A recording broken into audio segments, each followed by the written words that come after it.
আমাকে এই পদের দায়িত্ব প্রদান করা হলে আমি বাংলাদেশ জাতীয়তাবাদী ছাত্র দলের সারা বাংলাদেশের সকলকে একটি সুশৃঙ্খল প্ল্যাটফর্মের ভিতরে আনতে চাই, যেখানে সাংগঠনিক রাজনীতির পাশাপাশি বুদ্ধিদীপ্তিক,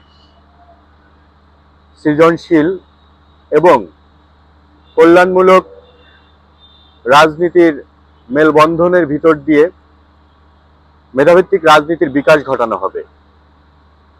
পাশাপাশি কর্মমুখী প্রশিক্ষণের মাধ্যমে তারেক রহমানের যে কাঙ্ক্ষিত বাংলাদেশ বিনির্মাণে ছাত্রদলকে আমি সবার সামনে রাখতে চাই। আর এর জন্য যে আসলে সভাপতি হতে হবে বিষয়টা এমন নয়, আসলে আমি আমার কাজ করতে চাই এবং যে অবস্থানে থাকি, যেখানেই থাকি, সে জায়গা থেকেই আমি জনাব তারেক রহমানের যে চিন্তাধারা সেগুলোকে এগিয়ে নেওয়ার জন্য আমি কাজ করতে চাই। সেক্ষেত্রে শীর্ষ পদে থাকলে আরো বড় পরিসরে কাজ করা সম্ভব বলে আমি মনে করি।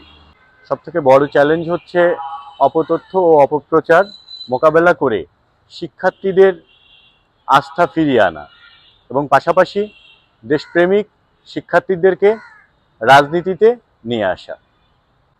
আমার কৌশল হচ্ছে বুদ্ধিদীপ্তিক, সৃজনশীল রাজনীতি। আজকের ছাত্রদেরকে আগামী দিনের বিশ্বমানের জনশক্তিতে রূপান্তরের যে প্রক্রিয়া, সেই প্রক্রিয়াতে ছাত্রদলকে সবার সামনে রাখা।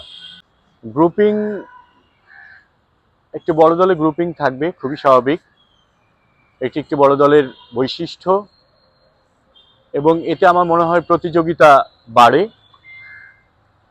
তবে আমার মনে হয় যদি আমরা সঠিক নেতৃত্বকে মূল্যায়ন করি, সেক্ষেত্রে এই গ্রুপিংটা ইতিবাচক রূপে আবির্ভূত হবে। পাশাপাশি আমি দলের আভ্যন্তরীণ রাজনীতির ভারসাম্য রাখতে চাই, যেখানে যোগ্যতাই হবে একমাত্র প্যারামিটার। আমাকেই সভাপতি হিসাবে বেছে নিতে হবে বিষয়টা এমন নয়। আজকে যারা নেতৃত্ব প্রত্যাশী তারা সবাই যার যার জায়গায় সর্বোচ্চ নির্যাতিত, নিপীড়িত এবং এই 17 বছর এই ফ্যাসিজমের বিরুদ্ধে কিন্তু তারা আন্দোলন সংগ্রাম করেছে যার যার জায়গা থেকে। আমাদের নেতা জনাব তারেক রহমান মহান আল্লাহ তাআলার উপর বিশ্বাস রেখে বাংলাদেশের মানুষের ভাগ্য উন্নয়নে কিন্তু কাজ করে যাচ্ছেন।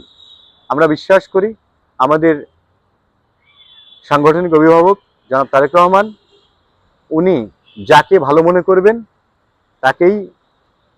তার হাতেই নেতৃত্ব তুলে দিবেন এবং বাংলাদেশ জাতীয়তাবাদী ছাত্র দলের সারা বাংলাদেশের ছাত্ররা তাকে সামনে রেখেই সামনের আন্দোলন সংগ্রাম থেকে শুরু করে রাষ্ট্র গঠনে কাজ করে যাবেন।